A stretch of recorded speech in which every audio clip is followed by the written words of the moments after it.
The indictment against former President Trump is making history. Newswatch 16's Claire Alfree spoke with a professor from Wilkes University to get more on the charges.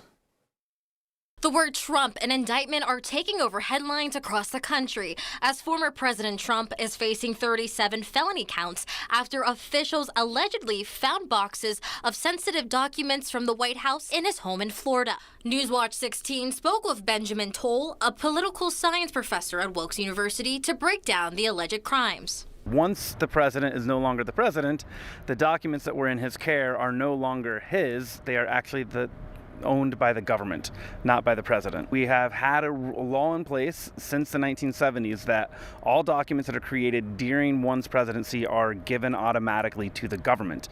According to Toll, all classified documents are collected by the National Archives and Records Administration, so they can be archived officially and legally.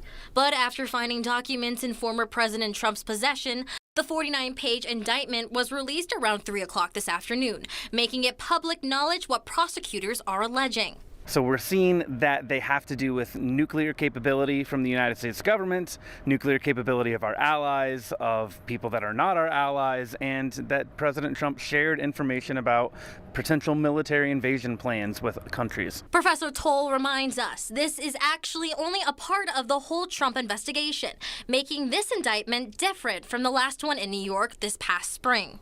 That was from before he was the president, whereas this has to do with stuff that happened after he was the president. And I think the other major difference is that that was a state-based crime, whereas this is a federal crime. Still, former President Trump is making history. He's the first former president to be charged with a federal crime. And Professor Toll is uncertain of what will happen next. Like this will go slowly unless both sides want it to go fast.